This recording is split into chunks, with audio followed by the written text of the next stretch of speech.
I don't understand why or where the intention was that we follow the playbook by big business. What's the buzz in the world around what companies are talking about for their supplier diversity programs? To get to. And I think that that's a misconception on name brand being better.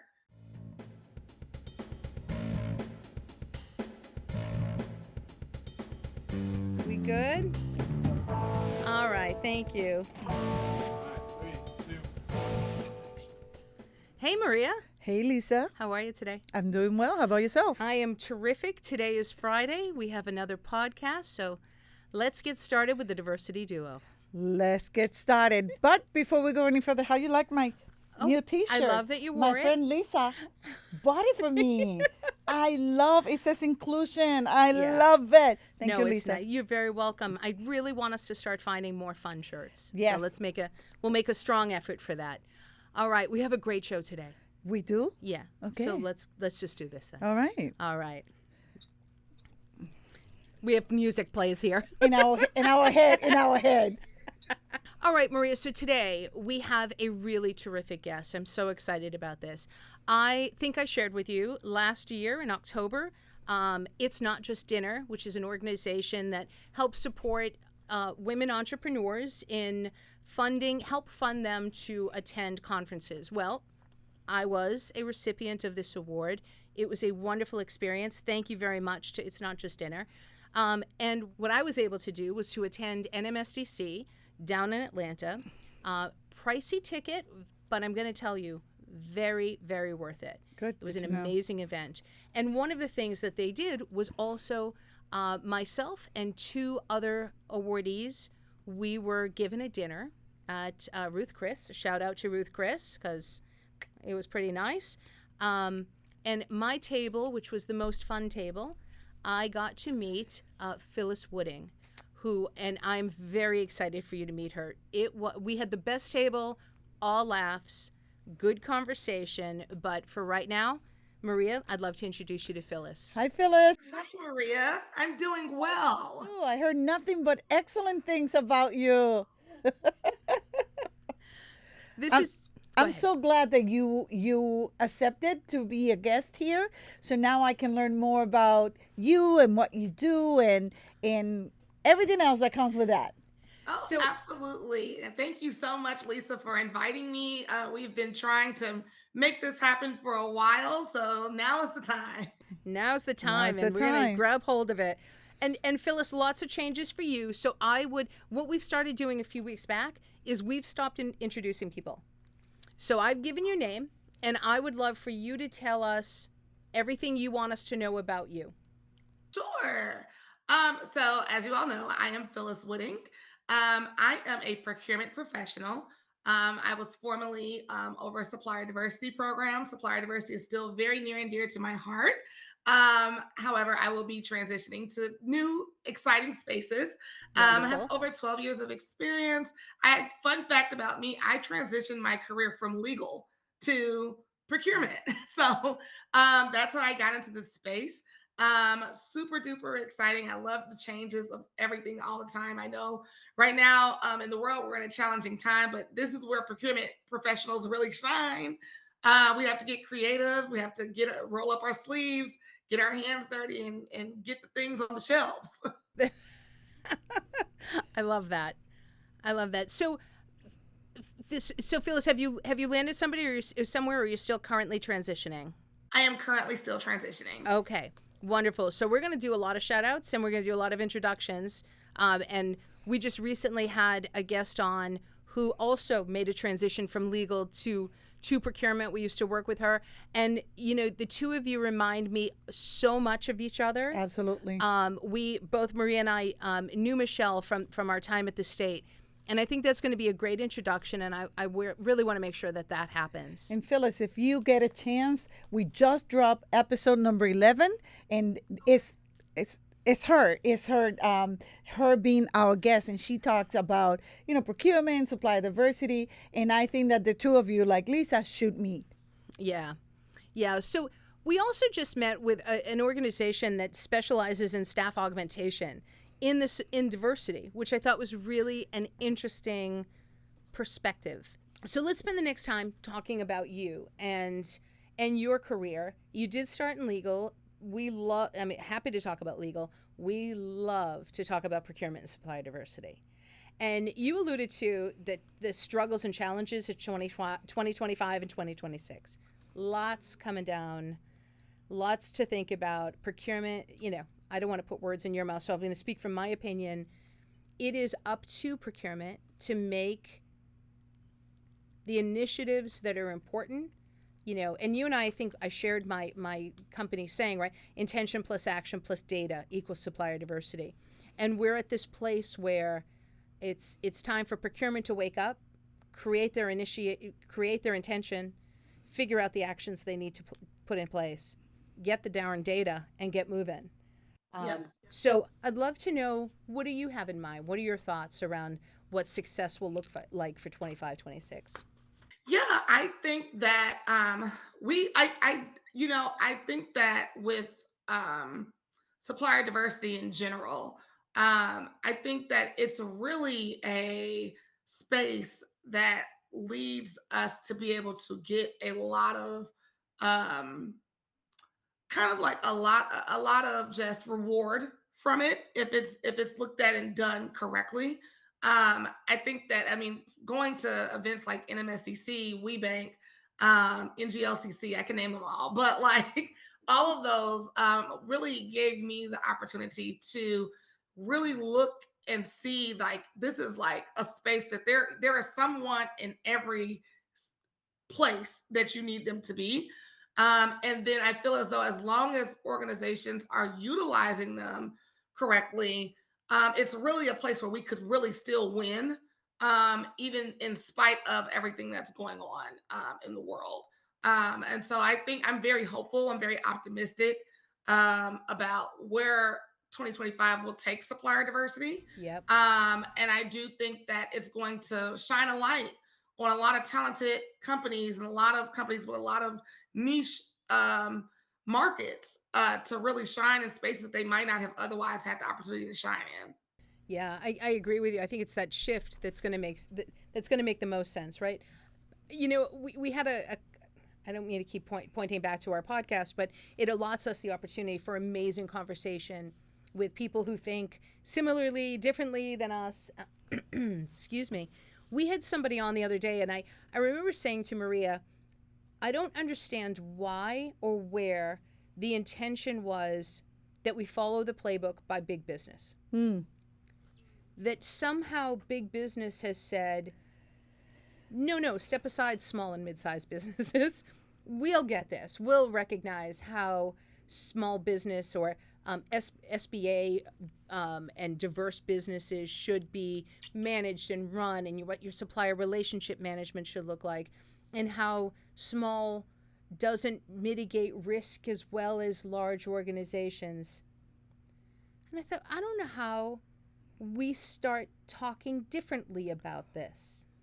Yeah, I think that unfortunately, there are situations where, like, just think about like name brand, like clothing, right? Like, let's think about like trying to think. My husband loves Ralph Lauren.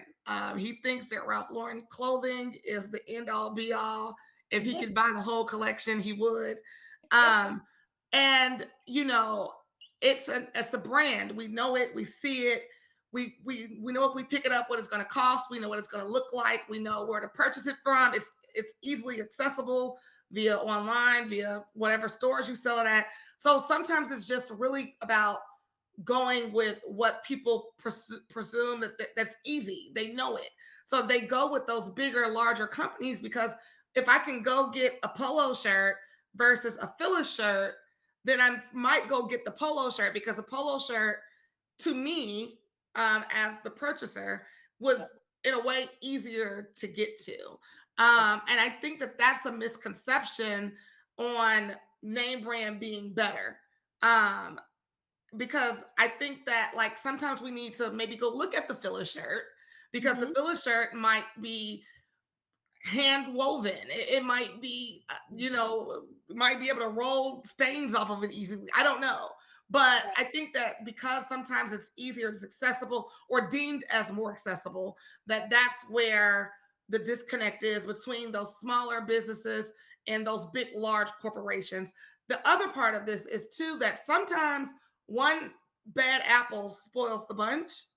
Ooh. So if you were already taking a chance by working with a smaller organization, and this one time out of the hundreds of others that you've worked with made some wild mess that Yeah. happened, then sometimes people are like, I'm swearing off of it altogether. I don't want to hear it. So let's jump on that for a moment because I think that's a great point. And, two things come to mind. The first thing, actually, I'm going to go with three things because I want to go back to something you said, which was at some point during COVID, everyone on the planet became what they perceived to be the best procurement or supply chain individuals on the planet, right? Everyone knew how to get their toilet paper. Everyone knew how to get their masks. And now all of a sudden, as all of these real life supply chain issues were happening, people who had never once procured anything other than their own groceries were saying, but wait, I know how to do this. And we gave each other credit for understanding how supply chain works because we were professional supply chain people during COVID.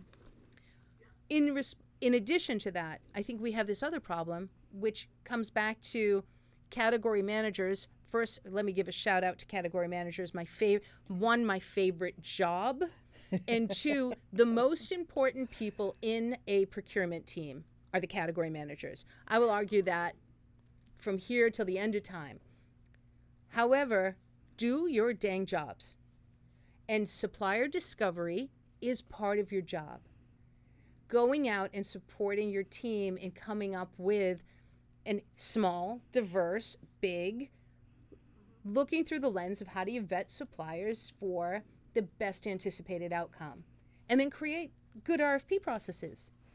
Like, at some point, the process is to create the best overall expectation, whether diverse or not diverse, or whether small and not small. And the other item I wanted to talk about was I love your thought about name brand versus non-name brand. And which brings me back to scorecarding. It's the easy peasy method, people. It's the easy peasy method. Scorecard your suppliers, top to bottom. Then you get real data.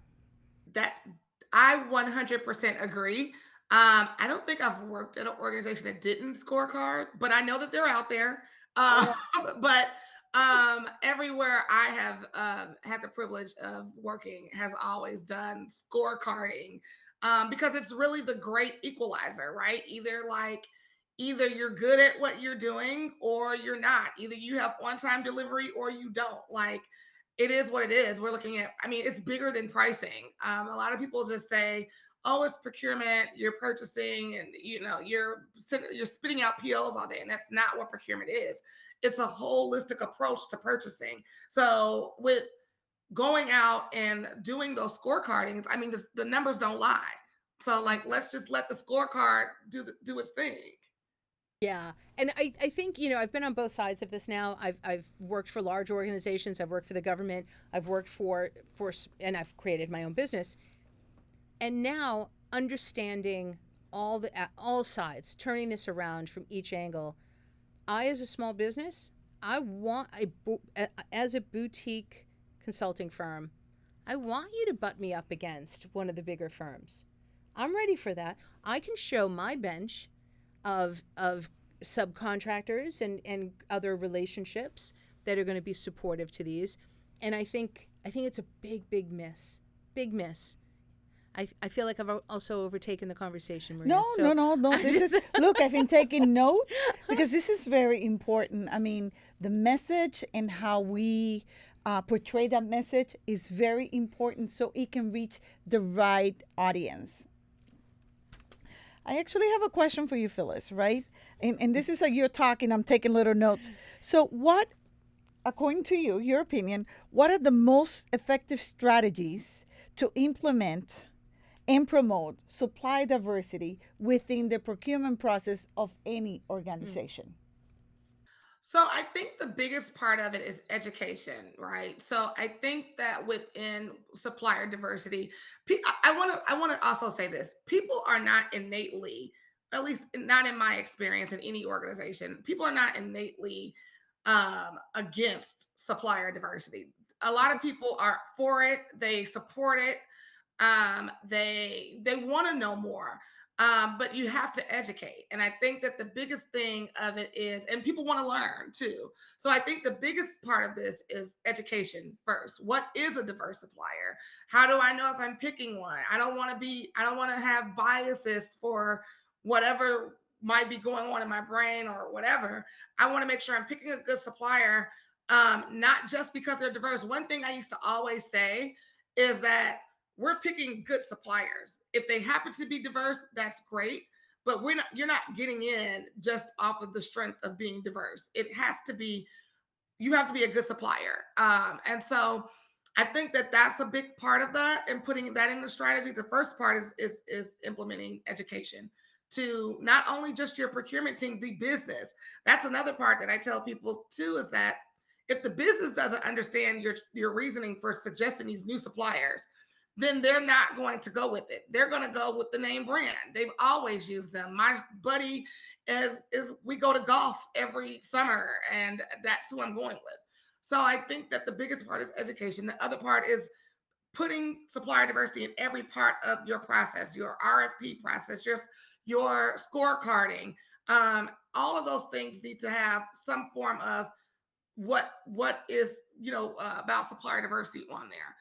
So I think those are the two biggest parts of it: is not making it an outlier, making it inclusive in your overall procurement process and strategy. Yeah, I love That's that because great. at the end of the Yeah, day, if it's part of your process, it's no longer a conversation point. It's right, just simply part of your process. It's right. just in the process. The same way that you would ask, do you have uptime delivery? I'm sorry, I've been talking about IT procurement earlier today, but do you have uptime availability? Yes. Does this other business have uptime availability? Okay, what's the difference?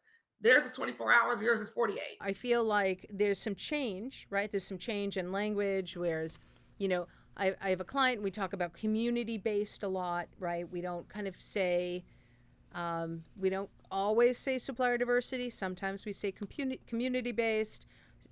So, we play some word games. That's just Inclusive sourcing. inclusive Mm-hmm. sourcing. Love that one too. Yep. I think, Maria, that Phyllis is the first named supplier diversity person that we've had on the podcast, if I'm not mistaken. You're not mistaken.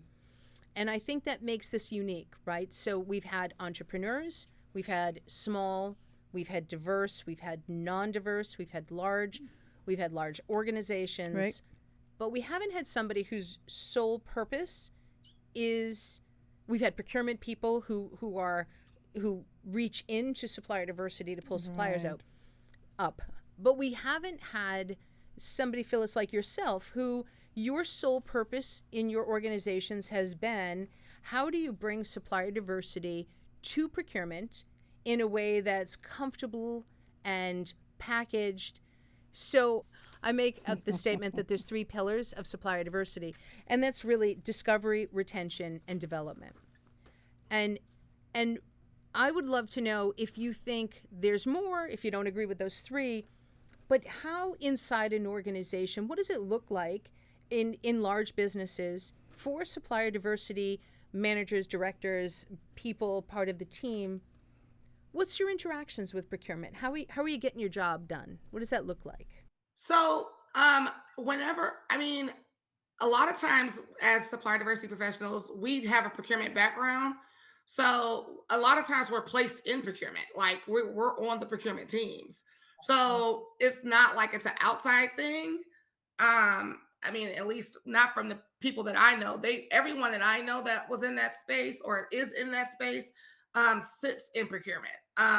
Because I mean, I think maybe one person sat under HR and it kind of became like a catch-all, but most people are sitting in procurement, so it's already embedded in the culture of whatever that company is. That's wonderful. That's wonderful.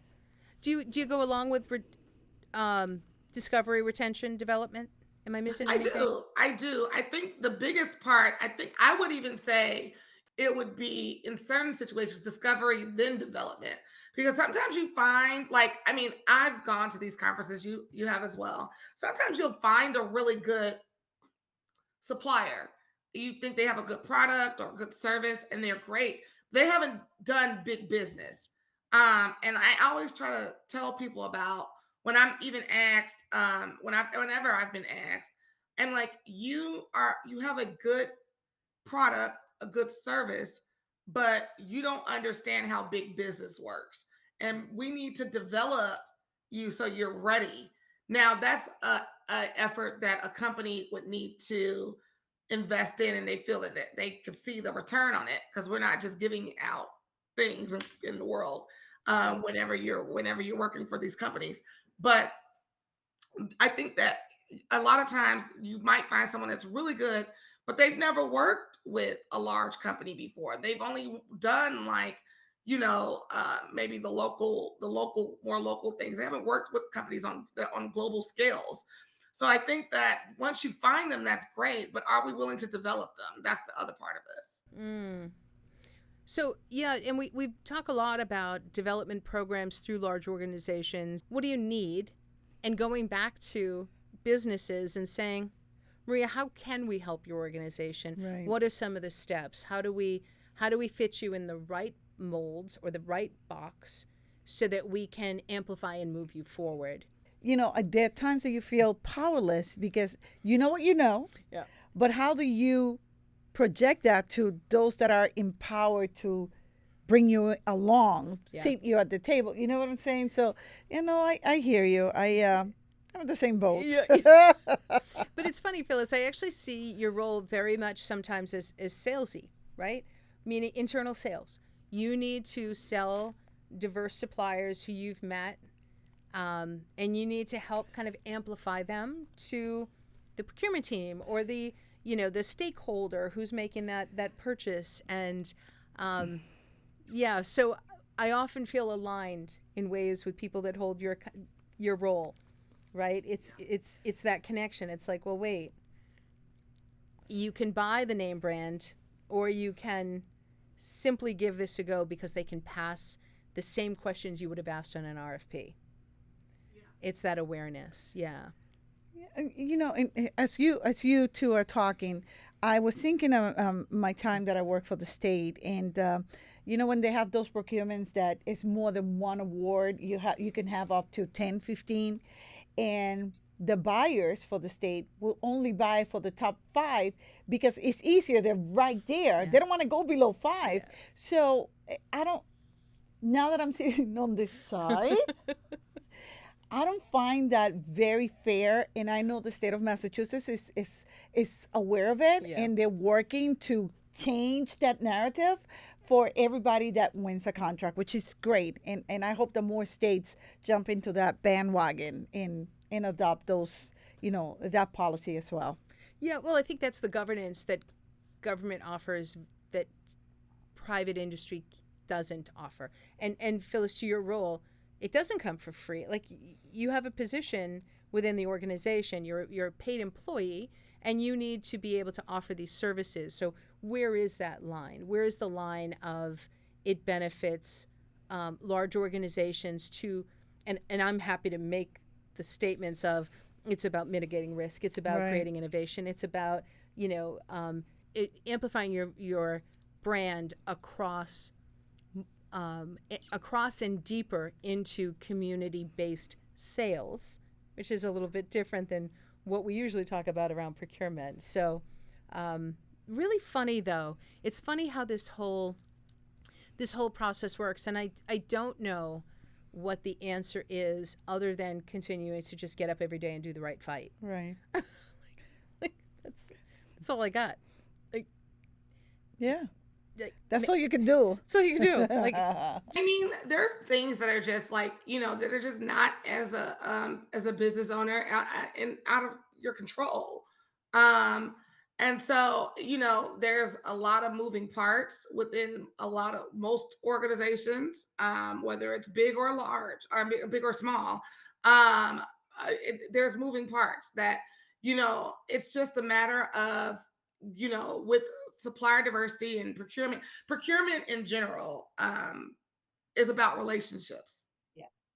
So if you are in a procurement role within any organization, the first thing is you have to build those relationships with the stakeholders. So once you have those relationships with those stakeholders, they're more apt to listen to what you're saying, and even take into consideration what change you want to make, or move to a different service, or move to a different vendor for whatever they're looking for. They're more likely to do that if they have a relationship with you. It's just like anything.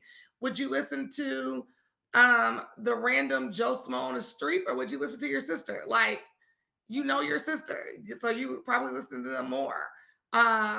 So yeah, I think that all depends. I think that once those relationships are built, you can introduce different things because people respect your opinion. Mm, Very true. I love that. Um, I have a question for you. This is about certifications. That's my area of expertise. I breathe it, eat it, drink it every day. So, and let me see if I can read my chicken scratch here. How do diverse supplier certifications im- impact the overall competitiveness of small businesses in the supply chain? Yeah, I think that those certifications are necessary. First of all, I mean, I know you both are certified. I was actually talking to one of my good friends who recently just got a WeBank certification. And we were just joking, and I'm like, it is literally an act of Congress. Like, they are Yes. digging to make sure that you are a woman-owned business, and what is the succession plan, and all the things. And so for me, when I was in that space, I would like look at a certified supplier, because I know for sure that they are not some shell company. And we really wanted to work with certified diverse suppliers. Now we would look at, everyone, but look, and like I want to see, if I want to look for like a certified diverse supplier, like I know I can go to WeBank. I know I can go to NMSDC. I know I can go to NGLC, Navabo. I know I could look for those. And I think that those play a part because people unfortunately sometimes could not be all the way truthful. Mm-hmm. Right. Let's just say that. And so you'll see the face of the company, and then behind it, that's not what it is. So I think that those certifications really do make a difference, because it's almost like a USDA stamp. Yeah. We talk about that all the time. I have, I do a lot of cohorts where I teach workshops to the small business community seeking this type of certifications. And there's always a few people saying, "Why should I go through all that process? That's a headache. Did they ask for too much?" And I said, "Because you're being vetted by an agency that this is their sole, what do you call that? Purpose? Thank you. Their sole purpose, and you're vetted. Once you get that certification, it screams to the world that you are the real thing. Yeah. That's why you want to become certified, among many other things.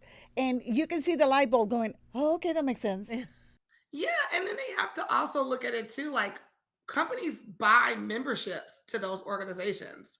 Right. So if they're buying a membership, you think that they're not trying to, that's the database that they're looking at. They're going to utilize that database. That was an Right. investment.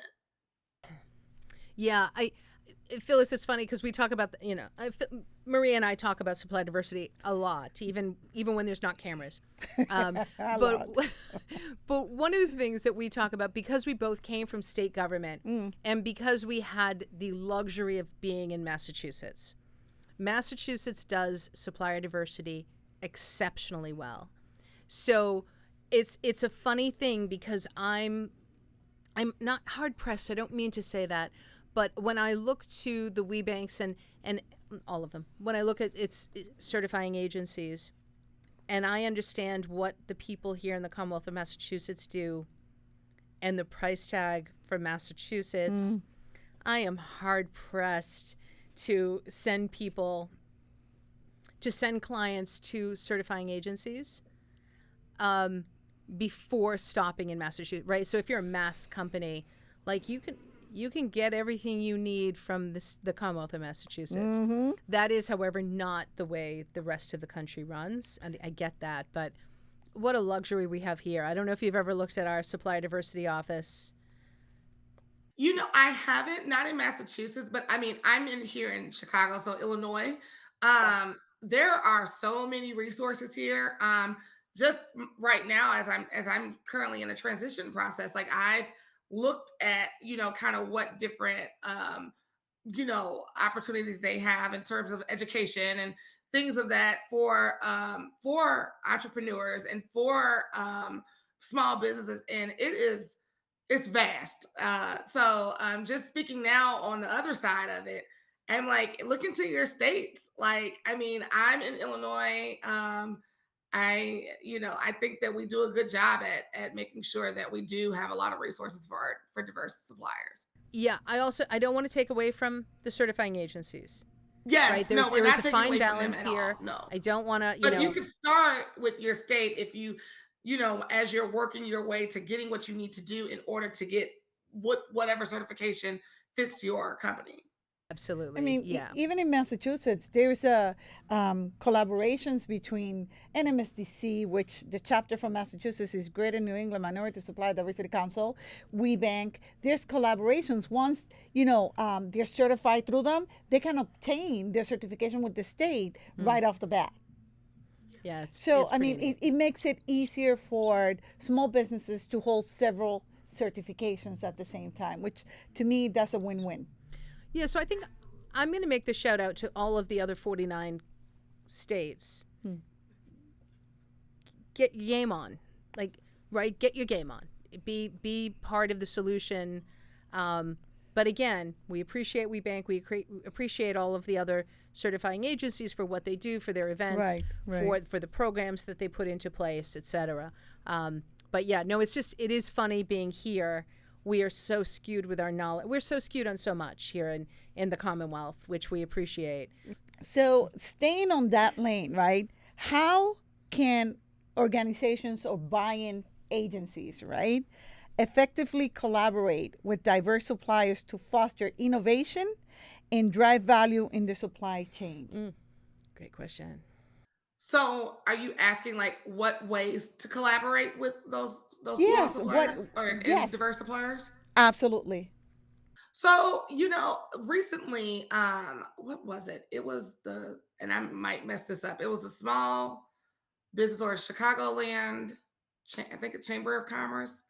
And I might be wrong, so I'm sure if someone watches this, they'll inbox me about it. But I know that they were doing like a almost like a diverse supplier fair almost. And I think that one thing is like if the companies don't want to necessarily send people to like a WeBank conference or things of that nature, there's a lot of like free opportunities to really send some of your people to get in front of those suppliers. I know I could only speak for Illinois because I live here. But they're always doing like something small business association. They're always doing like Illinois Chamber of Commerce, Illinois WorkNet, all the things. Like they're always doing something. So maybe even if you just send a representative from your company to network and meet those people, that's a way to get involved and start really bringing in those diverse suppliers. To that effect, I want to share with you that last November, for the first time, I live in Taunton, and there's a Chamber of Commerce, and we have a diversity committee, and we advised the chamber, let's put together a vendor fair, since that's what chambers do. You're supposed to support and elevate the business community. So we did. We were so surprised that there were so many vendors with tables there. Everybody wanted a table, and it was a huge success. Next year we're going to do it again in a bigger place, because everyone wanted to be there and just talk shop and do network. And that was an eye opener.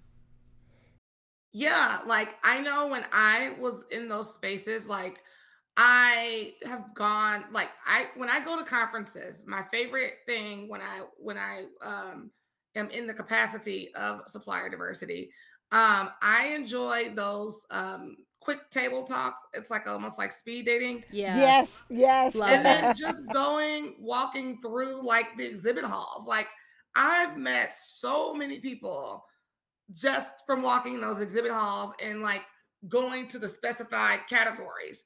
Um, it, like you cannot be in the space of supplier diversity or procurement without the ability to network.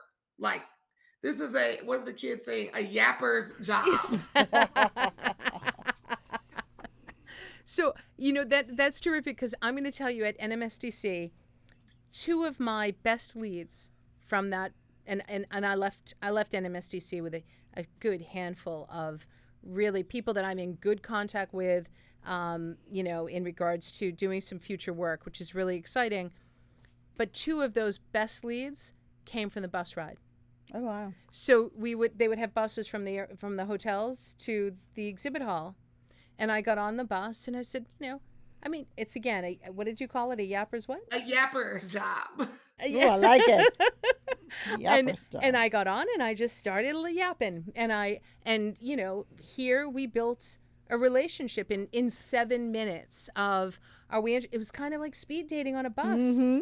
and it was amazing. And then nicely after the dinner that we had together, there was the next morning I got on the bus and someone said, "Are you Lisa Westgate? Did you just win an award?"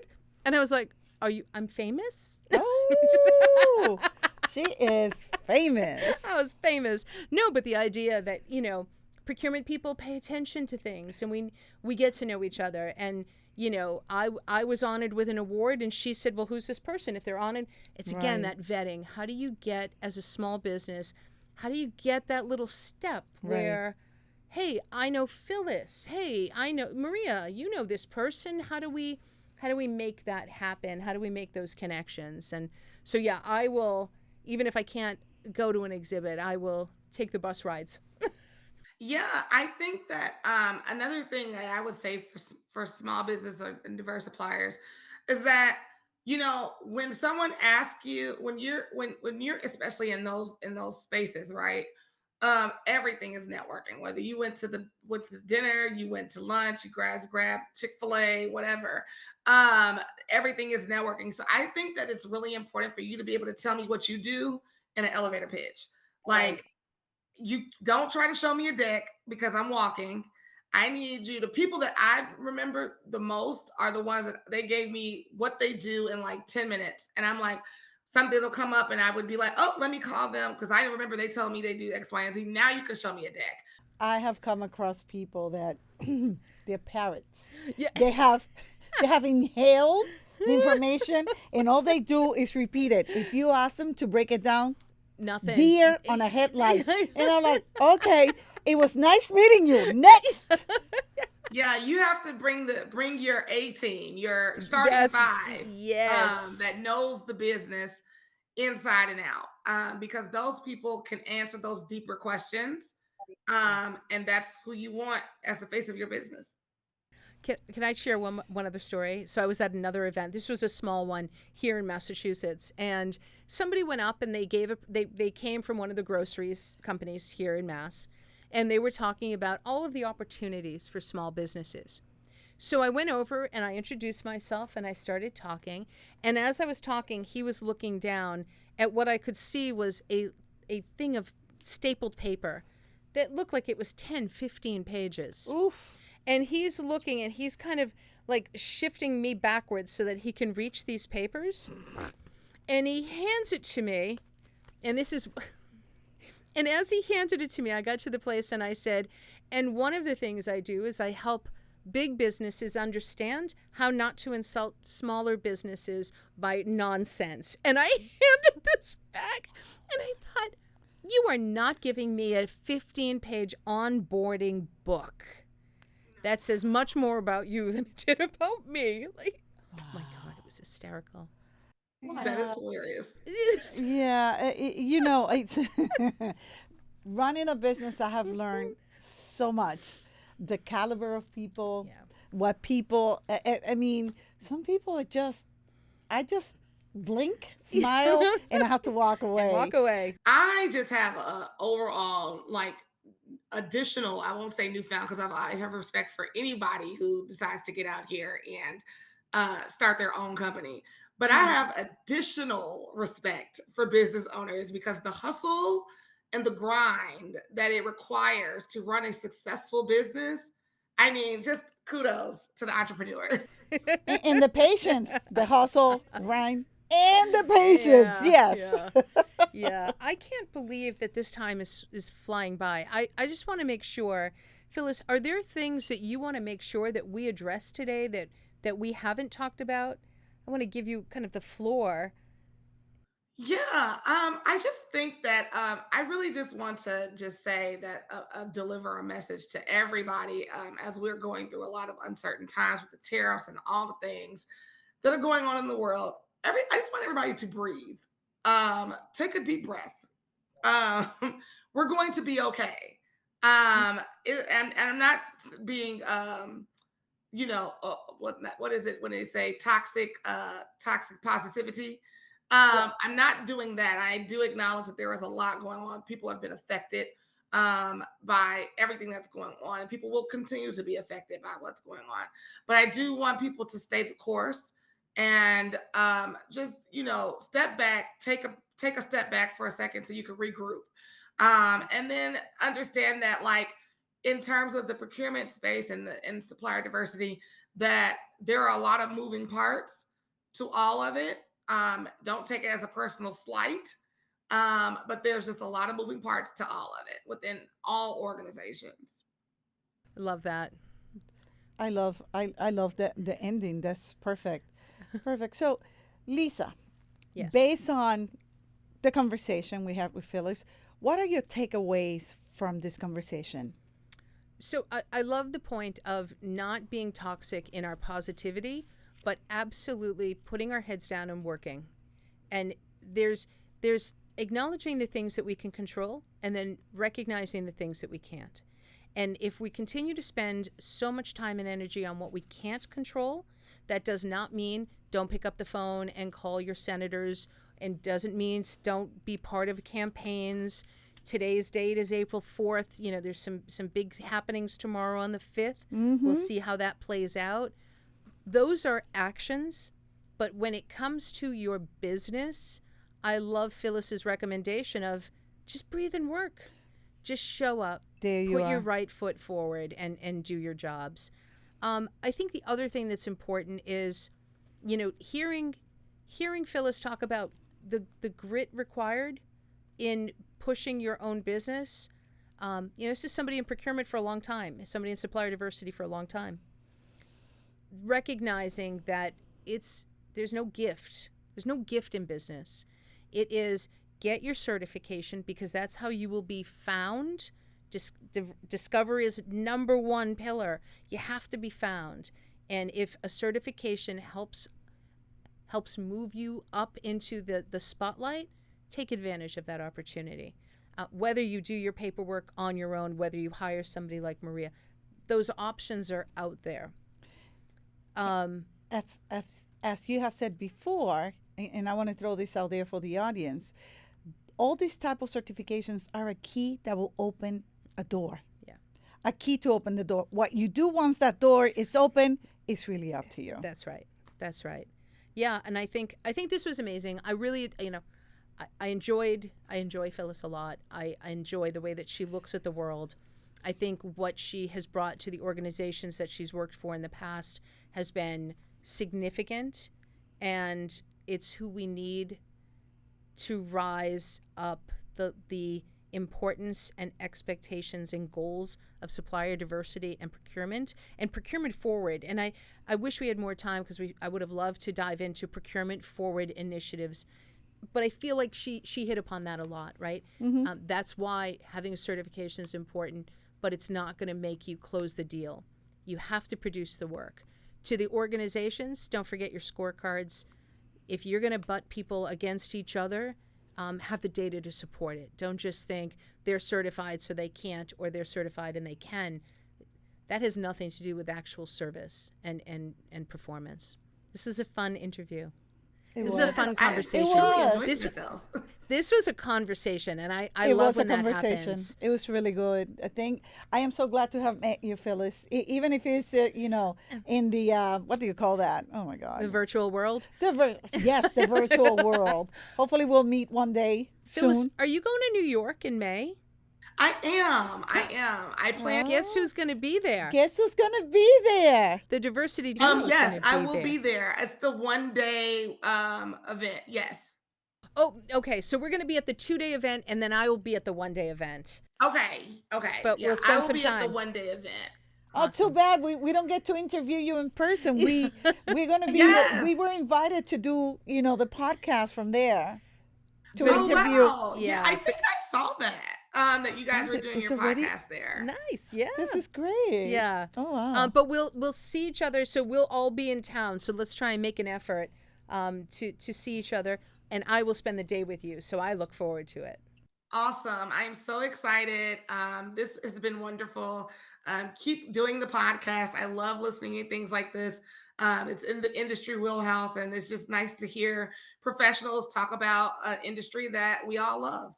Appreciate Absolutely. That. Thank you so much. It has been truly a pleasure meeting you and spending this hour with you and learning about, how passionate you are about procurement and supply diversity. Thank you. Thank you so much for having me. And with that, I hope the audience enjoy this guest, Phyllis. She has been absolutely amazing. And I want to leave you with my favorite quote. Let's continue to amplify diverse voices and foster meaningful. You blew it. You blew it. It's because my grandson is staring at me. Stop staring at me. Woo! Okay, hold on. Let's continue to amplify diverse voices and foster meaningful dialogue. Until then, this is Maria. And I'm Lisa. We're the diversity duo. We'll see you next week. Yay! We did it! All right. That was awesome, ladies. Thank you so much. That was amazing. It was as good as I knew it was going to be the moment I met you.